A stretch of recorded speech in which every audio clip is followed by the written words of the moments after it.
Hello, everybody, and welcome back to video number 2 for the rest of Chapter 5. This video is going to cover valence bond theory.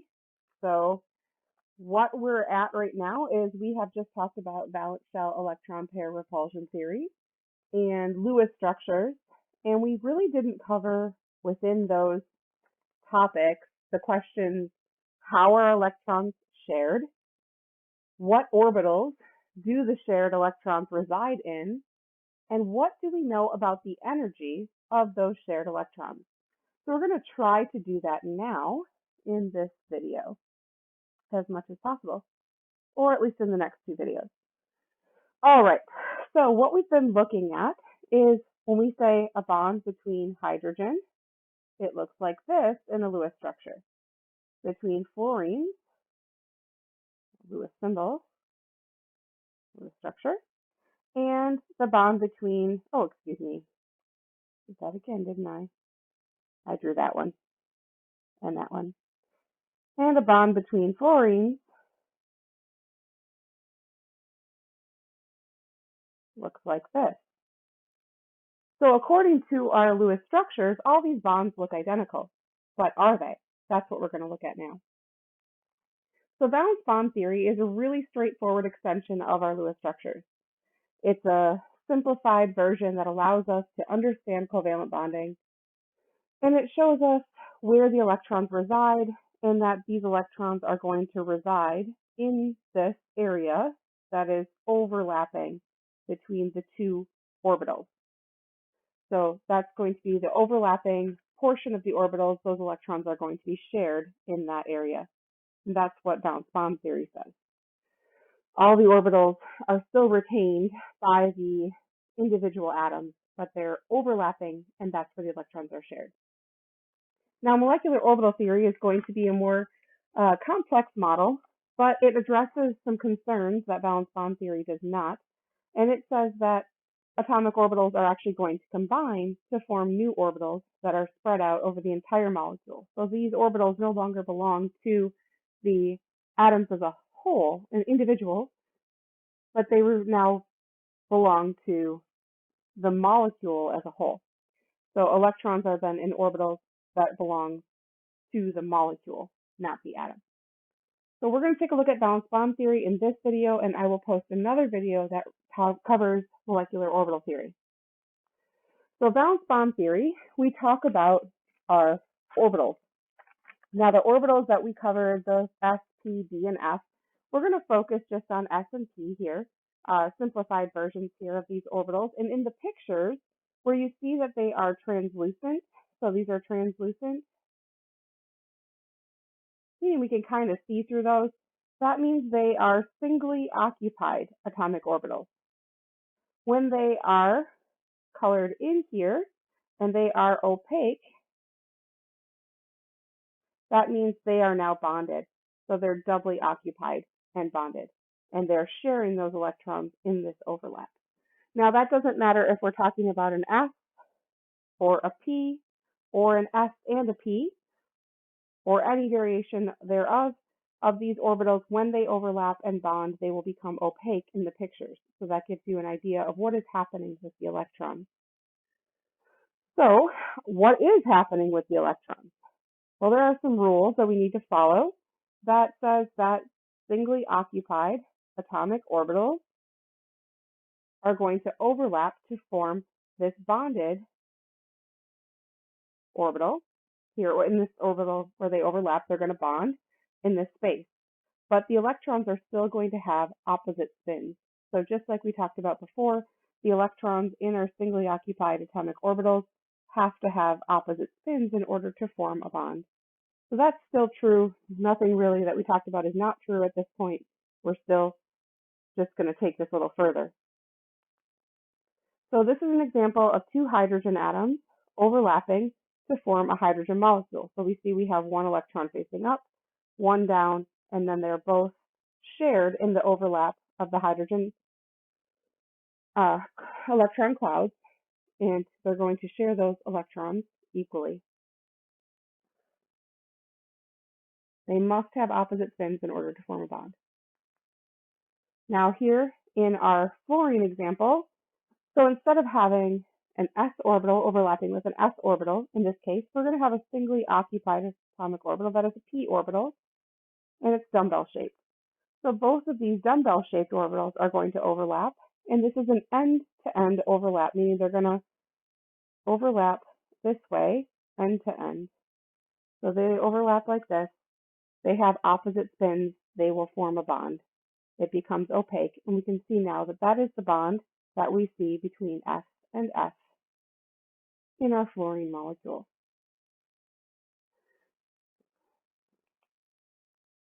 So if we want to bond hydrogen with fluorine, we now have an S, a spherical shaped molecule, going to overlap with a dumbbell shaped orbital, a p orbital, and we get this area that is shared. So here we have oppositely spinning electrons, and this is what we would see when we see HF. So even though they're just a line in the Lewis structure, this line is representing this picture. So hopefully that all is pretty straightforward. Watch it a couple times. You can look it up, ask questions. But that's what we're talking about, is just expanding what does that line mean as far as the orbitals that we've discussed in the past. So there's some really important features about valence bond theory. There's these three main features. We've already mentioned them in the past few slides, but bond has to form when singly occupied atomic orbitals are overlapping. So the important features here, they are going to be singly occupied and they will overlap. Those two electrons must have opposite spins or they will not form a bond. And that formation of the bond, why does it happen? This is always what we ask. Why is this happening?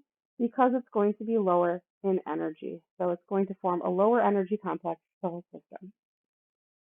Good. So those are our three things we have to do. That's what happens. That's why it happens. But there's also some issues with valence bond theory that come up. And those issues are things like molecular geometries that we just talked about. So the problems for the theory, those are going to arise when we try to bring in and take molecular geometries into account.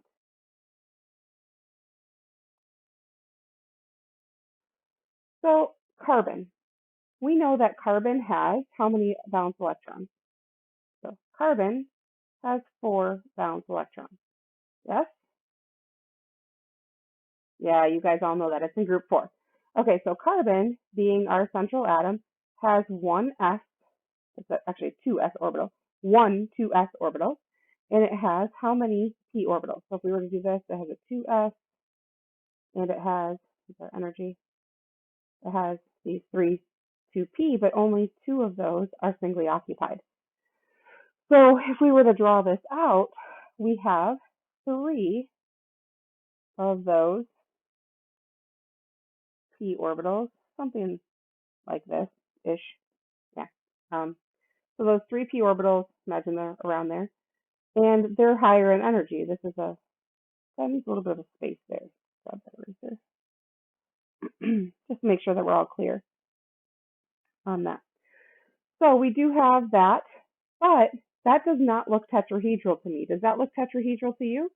Because when I think of tetrahedral, I think of this, and then our little wedge, and our little dash, right? So there is no way that we can have 4 electrons that are of the same energy from this diagram. So that's where one of the problems arises with our valence bond theory. So, whoops, sorry about that. So that is going to be a problem that we're going to talk about and we're going to look at in the next couple of slides. So what if valence bond theory fails? So according to our theory, beryllium chloride must have these singly occupied atomic orbitals. But let's look at our central atom, beryllium. Beryllium is an exception to the octet rule, right? It's okay with having less than 8 electrons, but according to this, it's not going to form any bonds because it doesn't have any, so there are no singly occupied atomic orbitals. I'm going to put O for atomic orbitals as we go throughout, okay? So no singly occupied atomic orbitals means that it should not bond according to valence bond theory. But we know that beryllium chloride forms these bonds. We know that this happens. So is there another explanation? And there is, according to what chemists talk about, and that explanation is going to be called hybridization. So we're going to talk about how these orbitals are going to kind of mix together and hybridize and form new atomic, new orbitals that didn't exist before. So we say that beryllium takes one of its electrons, and because it's going to be favorable, it promotes that electron. So it takes this electron and it promotes it up to the p orbital. So it's now taking and combining these two orbitals, and it's making new orbitals that didn't exist before. So let's draw this out. I think this might be helpful to draw out like we do in our energy diagram so you can see what's happening. Because here's the picture down here of what's happening. But I think this gets a little confusing. So we have the 1s and the 1p, and if you look and you remember your colors, blue and yellow combine to make green, and these green orbitals are new orbitals that didn't exist before. And then our two blue orbitals are still here. They are just hanging out there and they're empty. So let's take a look. What happens as far as our energy diagram is concerned with this beryllium? So according to beryllium, we start with 2s and 2p. And we say that we have 2s. But, and I actually don't need that line there. I'm going to try this.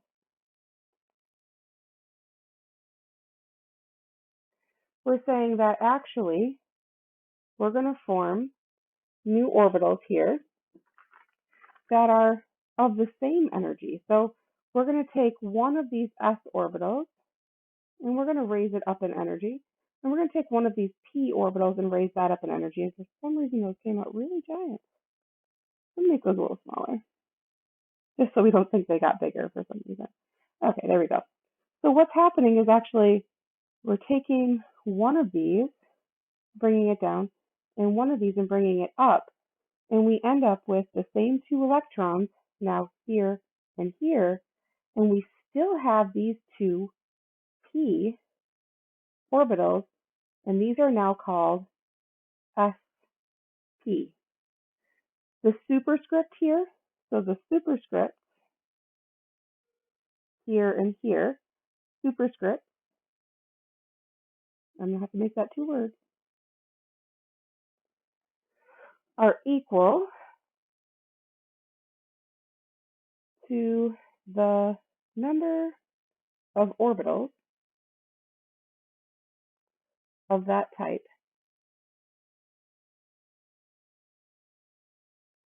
that were used.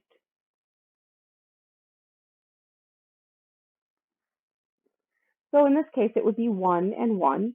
So in this case, it would be S1P1. But in chemistry, we don't write 1, so we make them into SP. So that is called SP hybridization. Two SP hybrid orbitals that are now the same energy. These are two, so we now have two singly occupied atomic orbitals of the same energy. Energy is capital E, that are now available for bonding.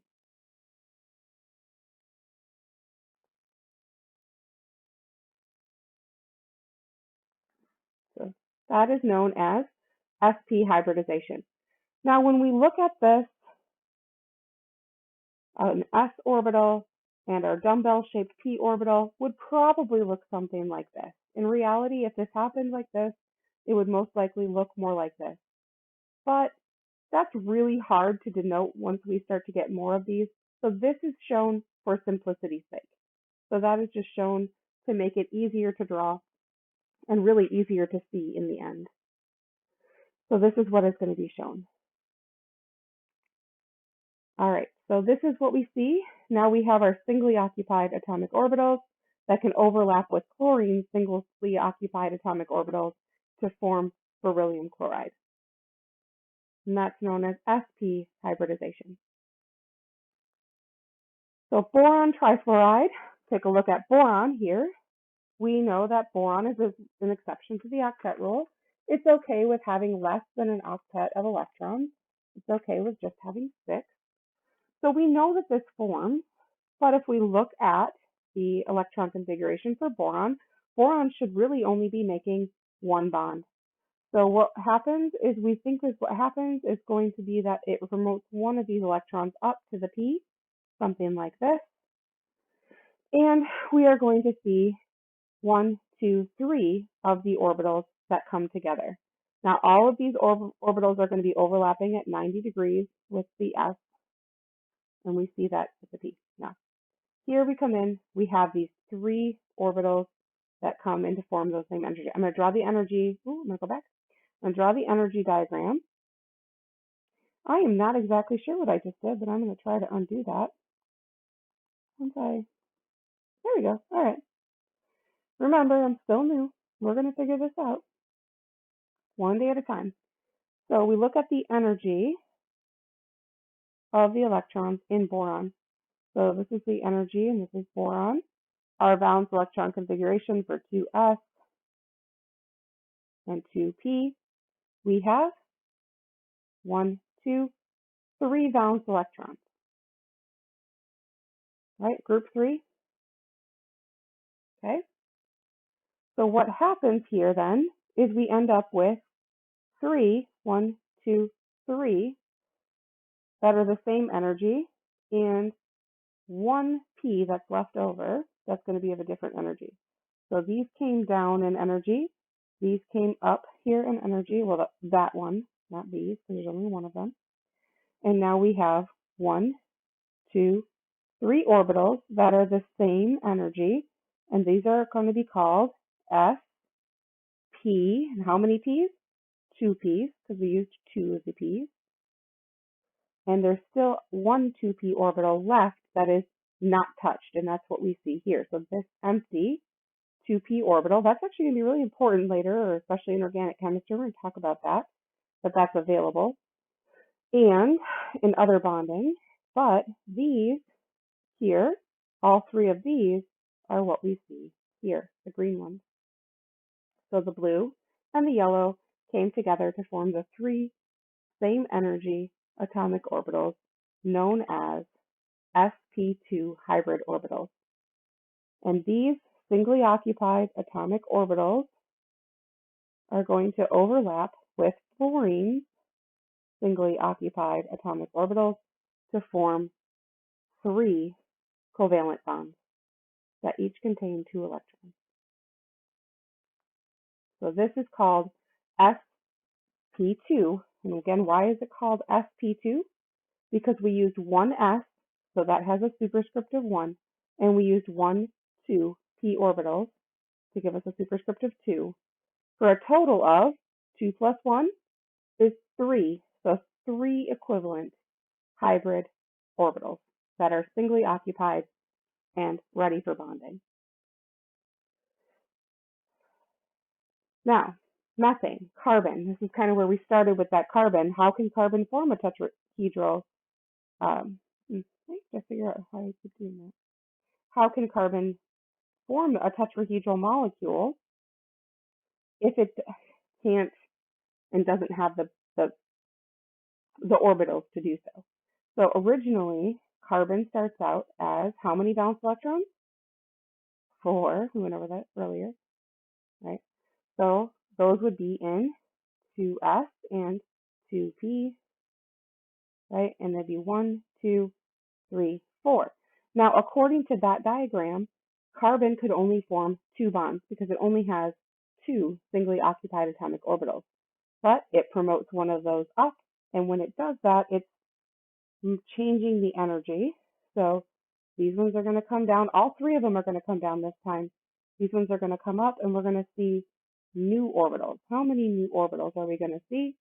Well, we're using 1, 2, 3, 4. I probably should point to that. 1, 2, 3, 4 orbitals. So we're going to end up with 1, 2, 3, 4. And we're going to put 1, 2, 3, 4 electrons in there. Now this time there are no p's left over, and this is going to be called s to the 1, p to the 3, or sp3 hybridization. Because we used 1s and 3p orbitals to make these.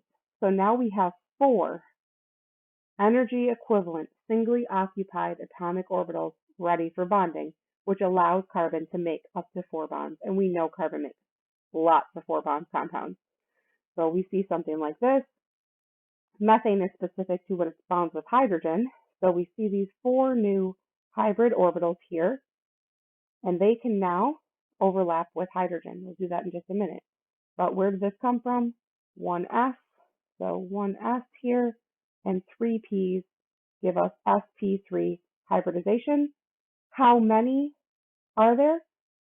3 plus 1 gives us 4 singly occupied atomic orbitals. So where did that come from? I used 1 and 3. So that's where those numbers came from. Okay?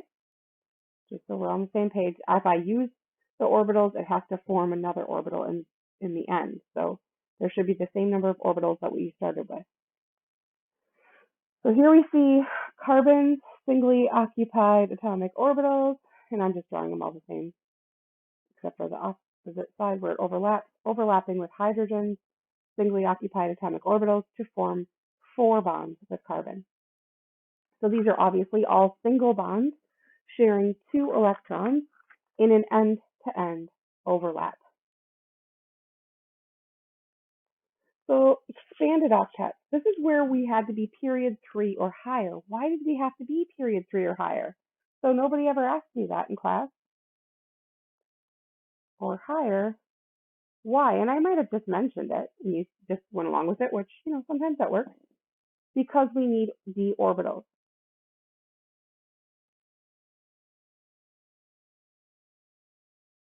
So now we need those d orbitals because we ran out of p. There were only 3 p orbitals to use, and we already used them, so we're going to go to the d.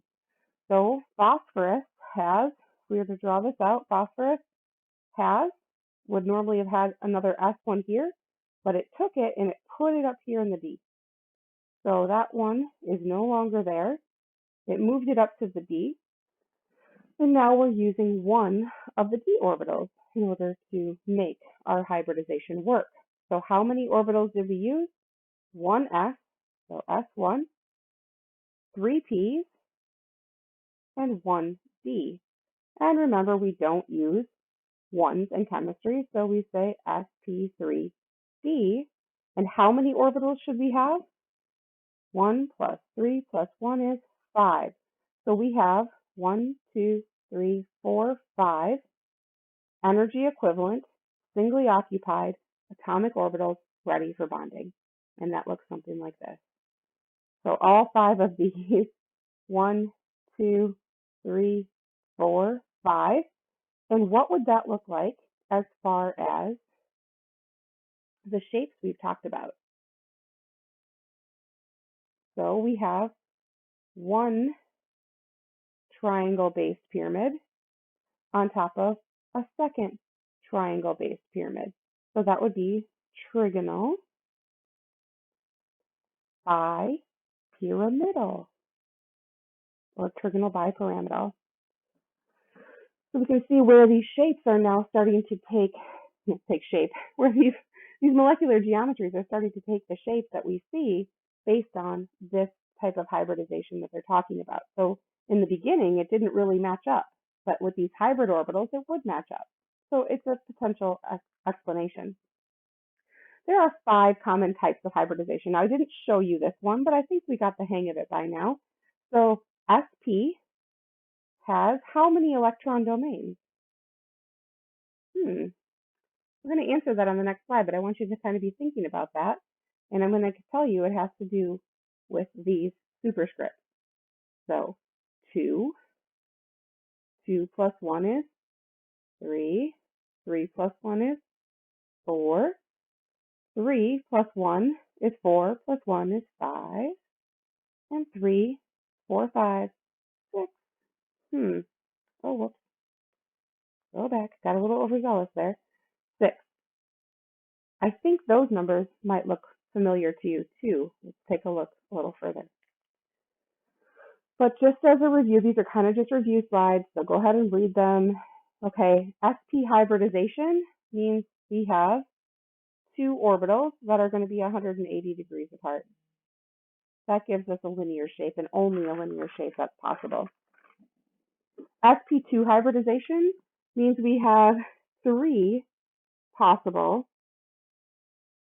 atomic orbitals that are going to be how many degrees apart? 120, right? If one of them was non-bonding, we could also have bent. So we can have trigonal planar or bent. You see how these shapes are starting to take place?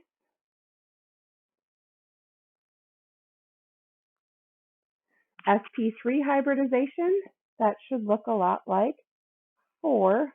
Yeah, and I can't draw this very well, so try not to judge me on my drawing skills. That's tetrahedral, right? Sure it is. All right, and this is forever in video. So tetrahedral, but if one is non-bonding, then we get trigonal pyramidal. And if 2 are non-bonding, we get bent. So we have those 3 possibilities underneath the 4 electron domains. So I'm going to go back for a second to show you how many electron domains? 2 electron domains. Linear. 2 plus 1 is 3 electron domains. 3 electron domains is trigonal planar or bent. These are the same things you guys already know from learning your molecular geometries. All right, so sp3 hybridization is 3 plus 1 is 4 electron domains. So that gives us tetrahedral, trigonal pyramidal, or bent. Now, sp3d is 5 electron domains, and that would be trigonal bipyramidal. Oh, this is a typo. Hey, let's fix that. And I left that in there on purpose because I know that your slides probably have a typo. So remind me to fix that. We are going to fix that. What else can we have for trigonal bipyramidal? Seesaw, right? What else? T-shaped. Let's take them away. Let's just look at it. Okay, so if we have this and we have 3 in the plane, if we take 1 away, it becomes seesaw. If we take 2 away, it becomes T-shaped. If we take a third one away, it becomes linear. Linear, sorry. And we can't really take a fourth one away because then you wouldn't have 2, you'd only have 1 electron domain.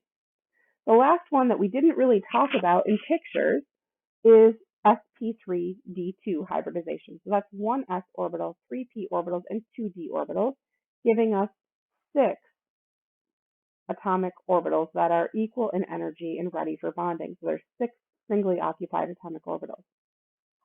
That would be our octahedral shape. We have 4 in the plane. If 1 is non-bonding, we have, usually, actually, you know what? I'll take it from the right spot and make it look what you might be familiar. If we take away this one, that gives us square pyramidal. If we take away this one, we now have square planar. So that's where we actually saw that very same shape. Actually, I've made it for you in class, and I sent it around. I sent around a tetrahedral methane molecule, and I sent around what did I send around? A xenon tetrafluoride molecule that would look something like that. So we ended up with square planar and tetrahedral that we were passing around the classroom that we got to see and feel. So that's where those shapes are coming from. So this has 6 electron domains. All of this is related. And all of this is going to be very important if you're taking organic chemistry, because you're going to want to understand where this is coming from. Because if this feels like new information when you're taking organic chemistry, it's going to make it even harder than organic chemistry can be for a lot of people. Some of you are going to find it a breeze, but others might find it a little bit taxing. So this is going to help you if you can have a good understanding of hybridization and what's going on before you get there. So how do you predict hybridization? So all that theory that we just went through is great, but it's super simple to actually predict this, because all you have to do is draw the Lewis structure, count the number of electron domains, and that is going to be equal to the superscript number. So equal to adding the superscript, as I've been doing for you. That gives you the type of hybridization. So here I have it all for you in a chart. So if you have 2 electron domains, you have sp, because s1p1, 1 plus 1 equals 2, and that's equal to the number of electron domains. So as we've been doing that the whole time, you can see what shapes they are equivalent to as well. So predicting this, or answering questions about this, is really just remembering how to add those electron domains and what those mean as far as what the hybrid orbital superscripts mean and how many orbitals went into making them. And you got this.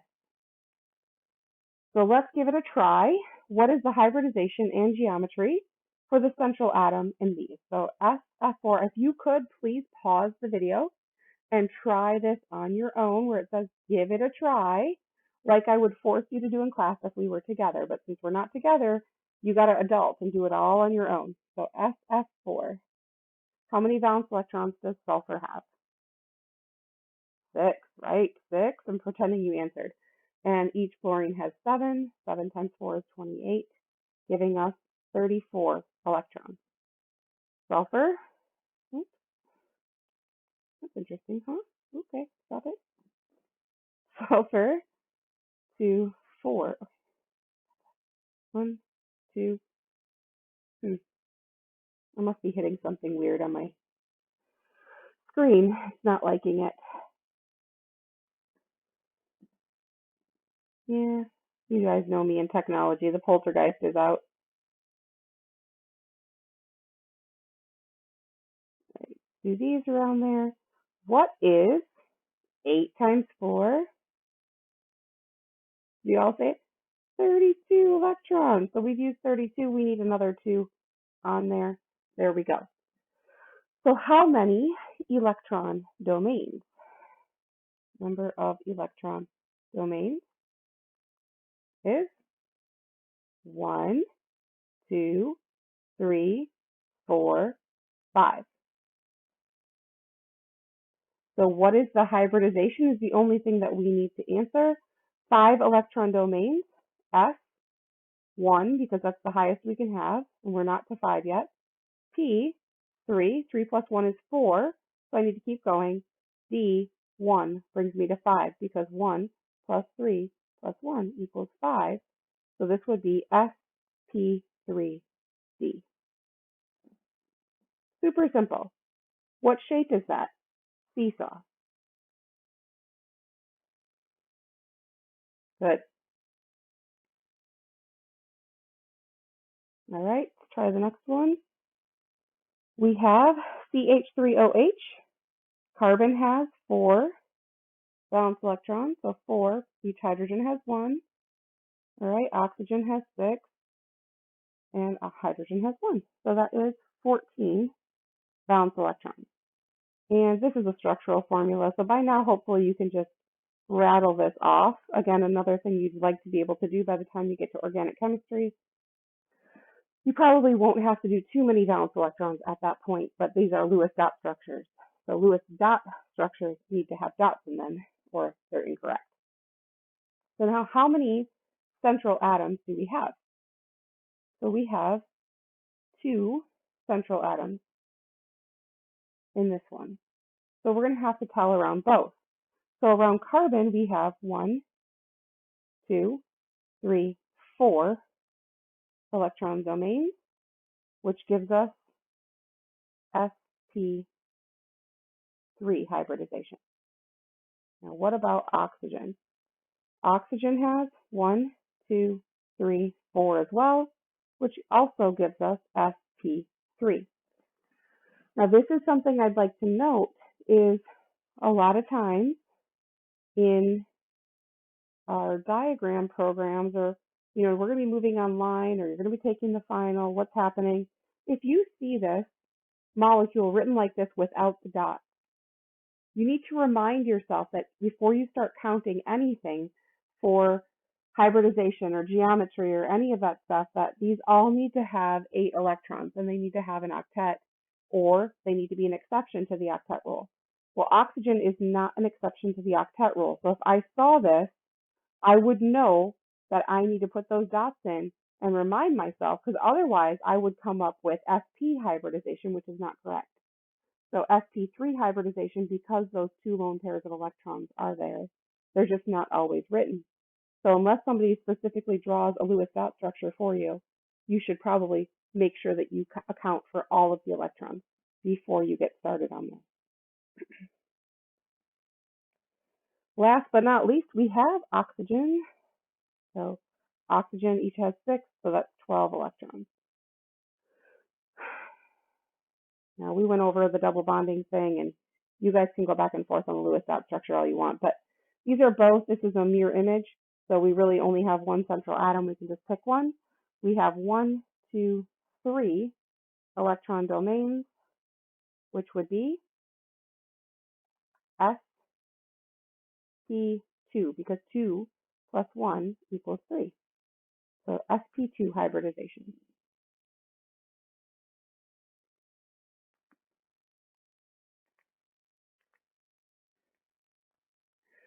So what happens when we do have these multiple bonds like we just saw in oxygen?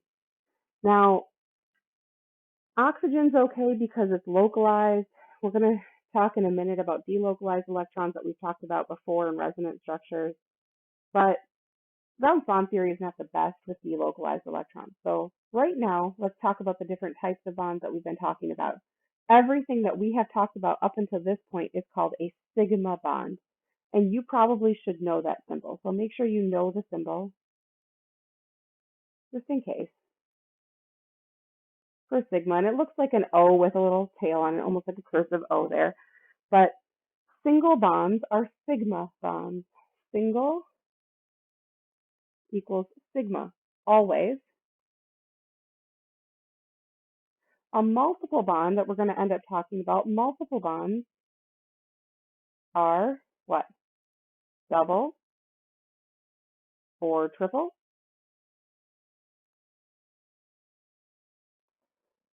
Each have one sigma bond.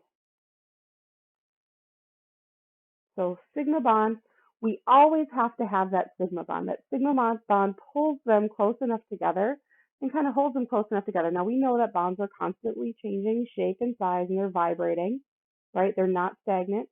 So they're going to be moving. I should have said they're not static, they're moving. And when they're moving, they are going to be changing that size. Now, so each of those has a sigma bond. That's going to be important. I'm going to go over that. You know how I am. I'm going to go over it 3-4 times before the end of this topic, but just so you know, I went over that there. So what is a sigma bond? A sigma bond is resulting from that end-to-end overlap. So in a sphere, we can't really see that. We know it's there, but it doesn't show us if it's side to side or end to end. But it becomes pretty evident when we look at the dumbbell shape overlapping that we're talking about end to end and not side to side. So the side to side overlap is not what we're talking about. That is not it. This is what we're talking about. So if you were to look down that bond, so this is your eyeball. Hello, eyeball. You have a blue eyeball now. And you're looking down the bond, you see an end-to-end overlap, and the axes have a circular shape if you were to look down them. So double and triple bonds consist of both what we call sigma bonds that we just saw on the previous slide and pi bonds. And if you don't already know that, Pi Day just passed, so I'm hoping you guys did know that, but you need to know the symbol. So know the symbol for pi just in case. And this is where we're going to start talking about multiple bonds. So our multiple bonds have one sigma, and our multiple bonds also have, so a double, we have that one sigma, it's also going to have one pi. One sigma plus one pi equals 2 total bonds, right? 1 plus 1. A triple has one sigma plus 2 pi, giving us 3 total bonds. I'm going to go over it again. Don't worry. So our multiple bonds are always pi bonds, and that's going to be where those are coming in. Now these, oops, sorry, get rid of the ink for you. Pi bonds are a side-to-side overlap. So this is where I said this is not what this is on the other side. This is what this is on this side. So they have that sigma bond, and they come close enough together that they're going to have a side-to-side overlap. So they're still sharing electrons in the overlap, but it's from the side instead of a end-to-end overlap. So it looks something like this when somebody who knows how to draw can draw or take a picture. So where does this come from? Where is it coming from?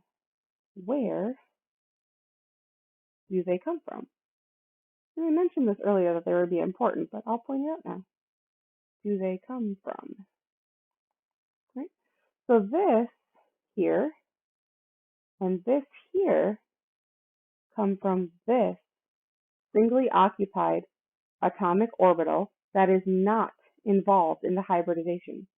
So there is an electron there, but it's not involved in the hybridization. So it's left here to its own devices. So it is going to have a singly occupied atomic orbital, and this one has a singly occupied atomic orbital, and they're like, hey, we're close, let's hang out. Netflix and chill? Let's do it. All right, let's hang out. And so they do. And that's what happens. So here we have how many electron domains on carbon? 1, 2, 3. So this carbon would have what? sp2 hybridization. And this one also has sp2 hybridization because there's 3 electron domains on each. Now, we look at this. This is where we come up with this leftover p orbital that is singly occupied. So this one, if they have opposite spins, they can form a multiple bond, and they're overlapping here and here. So they actually overlap in 2 places for our multiple bond. And that looks something like this, where we actually see these pi lobes, they're called, 2 lobes of a pi bond that are actually hanging out above and below. So that is what a double bond looks like. I'm going to get rid of the ink so it's not just floating there. But a double bond is 1 sigma and 1 pi for a total of 2 bonds total. Acetylene has a triple bond. So if we count the number of electron domains, 1, 2, 2 electron domains would be sp hybridized for both of those. So sp and sp. All right, so this is what it looks like when they sp hybridize. Oh, look at that. There are 2 singly occupied p orbitals that are left over after the sigma bond forms. Now this one would have to be opposite of those. It's going to overlap on top and on bottom. I'm going to change colors here for this. I never get to do this in class, so let's see. Maybe it'll work. And this one's going to be in front and in back.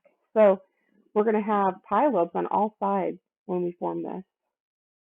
And it looks something like that. So how many? We have 1 sigma, 2 pi for a total of 3 total bonds, or a triple bond. And that's as high as we get. Now last up we talk about, oh, we're going to try this, I forgot. Yes, pause this and try to do the question. How many pi bonds and how many sigma bonds in each? So how many pi bonds and how many sigma? Now pi is written first, but counting sigma first is probably easier in each of these. So if you haven't done so already, pause this, or it's the only practice you're really going to get, and I can give you some pointers if we need to as we go. Like one pointer I'm going to give you is look at this. That's not expanded. So maybe get rid of that and draw it out if you need to. Now I'm going to change colors because I just wrote all over that. And I'm going to actually put a hash mark through every bond. because every bond in this molecule is going to count for one sigma bond. So sigma bond is every bond. So 1, 2, 3, 4. 1, 2, 3, 4, 5. 1, 2, 3, 4, 5, 6, 7, 8, 9, 10. I do this when I'm taking my test too. I just use pencil. And when I'm done, I erase it. So I have to erase these ones like this, so I don't erase all our answers.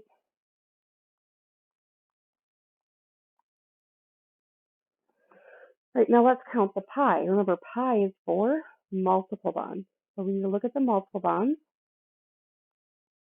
I'll use purple. Oh, that won't work over there. So let's use green. Okay. There are no multiple bonds here, so we would end up with 0. So here we have one double bond, and there's one pi for every double bond. And 1 for every double bond, and 2 for every triple bond gives us 3. And that's how you count the pi in the sigma bond. Now, looking at the hybridization, if it were my test, you probably just to give you some format kind of stuff would look something like, I'm going to point to this carbon and you should answer here. So maybe I'll just go ahead and draw those just so it's not confusing, or maybe it is, I don't know. This one, like that.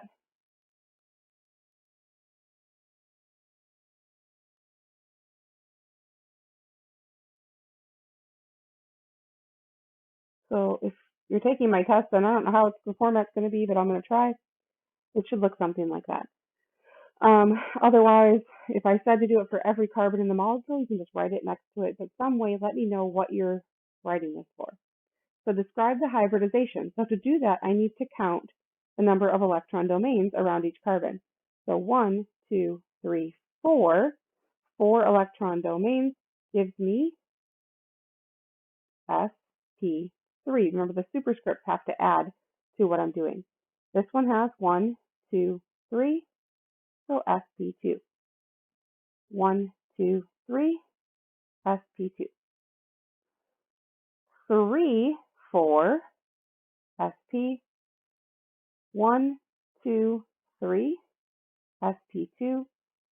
1, 2, 3, sp2. 1, 2, sp. 1, 2 is sp. Triple bonds should always have sp. Double bonds usually are sp2, but could potentially be sp depending on if they were something like this. This carbon would have only 2 electron domains, it would be sp, whereas this one and this one would be both the sp2. So a double bond can be something else. It could be sp2 or sp3, but a triple bond should always be sp. All right. So we can do that for other atoms other than carbon, nitrogen, oxygen. Just remember on those ones, if it's nitrogen, you're going to want to make sure that it has that lone pair of electrons, or oxygen, it has 2 lone pairs of electrons, right? So just make sure you're double checking those when you go to do that. Now, this is the answers. And I'll put those up there for a second so you can always pause it and come back if you need to. Okay. All right. So sigma and pi bonds in the previous examples, all of the things we've talked about so far have been localized between 2 atoms. So these are localized bonds. Now, valence bond theory has a little bit more difficult time talking about things that are delocalized, but we can still kind of look at what happens. So these are the electrons that we talked about wherever we have charges or resonance that happens throughout the molecules, most of your polyatomic ions, things like that, where we're going to have more than one Lewis dot structure. We can't quite draw this with just one structure. So delocalized bonds are where we're sharing those electrons by more than just those 2 atoms. So they're associated with other parts of the molecule. So delocalized bonds can be a problem for valence bond theory. So this is benzene. Hi, benzene. Get to know benzene. Benzene is going to be your best friend if you're taking organic chemistry, one of your best friends. And it has two resonance structures because these double bonds don't have to be here, here, and here. They could be here, here, and there. So we have two possible resonance structures for benzene, but that's not really that important right now, so I'm not going to draw out all of them. Just take a look. So this is what each carbon has 3 electron domains. 1, 2, 3. So every carbon in this molecule is sp2 hybridized. And they all have the same bond length, and they all have one singly occupied p orbital that is not have anything to bond with until it can bond with its neighbors. So all of these are going to be able to overlap, which is why the man who came up with the structure, Kekulé, had such a difficult time. So these electrons can actually travel throughout the entire molecule, giving it so much more stability. So this is a very stable molecule because of delocalized electrons. So that's pretty cool. Now, that's it for this video. We're going to stop there. But what is the drawback? So what are some drawbacks of the valence bond theory in case they just weren't evident? Some drawbacks are we haven't really been able to talk about energy. So we haven't talked about, I'm saying talked, but I would like to say talk. We haven't been able to talk about the energies. Oh, cool. The energies of the electrons. So that's something that's a drawback for valence bond theory. We can't really discuss the energy of the electrons. And one of the more serious drawbacks, again, is going to be we assume in the valence bond theory, T-H-E-R, okay, C-O-R-Y, okay, that electrons are localized. But as we can see from this example, they are not. So electrons are very commonly delocalized. I better not talk while I write. I'm not writing very well while I talk today. Very common, delocalized.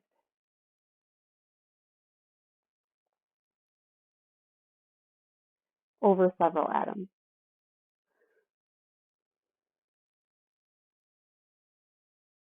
And that's where we get our resonance structure. So that'd be resonance structure. Resonance. Sorry. Okay. So that's what we've been talking about with delocalized electrons. So why do we bother with valence bond theory? Well, valence bond theory actually provides a very simple and useful understanding that allows us to work through and understand covalent bonding. It just has a couple of these drawbacks. So in the next video, we're going to talk about molecular orbital theory, which is more complex, but it does address these two concerns and allows us to be a little bit more specific.